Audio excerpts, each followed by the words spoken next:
en jouself eerste gestel. Omdat jy uniek is voor hom. Omdat God jou geskape het, vir wie en vir wat jy is, soos jy is, omdat God vir jou baie lief is. So, kunsmatige intelligensie herhaal die verlede. Dit gebruik algoritmes, statistiek wat daar in die verlede is. God se genade breek die patroon van die verlede. Ek en jy kan vandag soos Dawid sê, ek kan bid 'n God wat alomteenwoordig is. 'n God wat alles van my weet. En ek kan bid 'n God wat my geskep het, met my uniekheid. Kunsmatige intelligensie kan vir jou dalk 'n baie mooi gebed skryf. Maar hy kan nie vir jou bid. Kunsmatige intelligensie kan Bybelverse vir jou aanhaal, maar dit kan jou nie na die Here toe bring.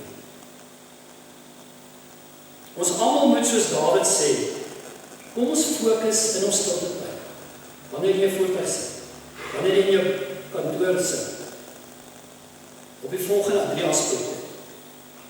Ons besef, God is alwetend. God weet alles van jou. God weet van jou onsekerheid. God weet van jou hartseer. God weet van jou blydskap, van jou drome. God is alomteenwoordig. Maak nie saak waar jy jou bevind. Bevind jy jou in 'n klaskamer voor kinders en dinge raak te veel om te weet. Jy staan nie alleen daar. God kan vir jou as jy moet toelaat in daardie spasie wysheid gee. Kunsmatige intelligensie hoef ons nie bang te wees. Ons kan dit gebruik tot ons voordeel. Lees daar in enige werksopset moet jy dit kan gebruik. Maar dit gaan nooit vervang die feit en die sekerheid dat ek en jy met 'n liefdevolle hand gemaak is deur God die Skepper. So ek gaan nou afsluit vir ons en ek wil vanoggend net saamvat en vir ons alkeen herinner laat. Jy bly uniek en spesiaal voor God. En gaan leef dit uit. Ek en jy kan ons nou nie vandag huis toe gaan en met dieselfde oor onsself dink nie. Jy kan nie meer met hangskouertjies rondloop nie. Jy kan nou met trots en met daardie uniekheid van jou, met ander woorde, jy kan amper so loop om te sê, ek is veilig by God. God weet van my en God het my. As dinge vir my moeilik raak, as ek 'n bietjie klein raak, moet ek net soos Dawid wat gaan iewers wegkry. Erken en beleef.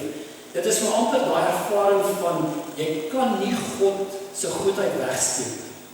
Daai van ek hoef nooit weer te twyfel nie. Ek en jy gaan nog steeds hier uitgaan en ons foute maak. Ons gaan nog skree wanneer ons moes sag gewees het. Ons gaan dalk vloek wanneer ons nie moes gevloek het nie. Maar dit maak nie van jou 'n slegte mens. Jy moet maar net bewus raak en sê maar in hierdie situasie van kwaad word, van geïrriteerd wees, is daar 'n ander opsie.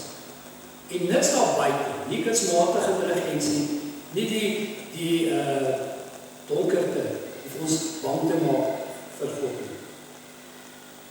Ons gaan net so sit, dan gaan ek vir ons afsluit met 'n gebed. Hierdie gebed wat ek vir julle gaan bid, het ek al in een van my dienste gebid, en ek het vanoggend gedink, ek gaan dit herhaal, want eintlik vat dit saam waaroor ek vanoggend gepreek het. Onse Vader wat woon in my, binne in my DNA, binne in elke selletjie. Ek voel U in elke asemteug en ek hoor U in elke hartklop. U vloei deur my are en Vader, ek sien U deur die vensters van my siel. Help my vandag om ook elke dag U goedheid te ervaar en ook om U te dien. Dankie Vader dat ons nooit ooit van U liefde, van U teenwoordigheid geskei kan word nie. Amen. Dis nou afkondigings.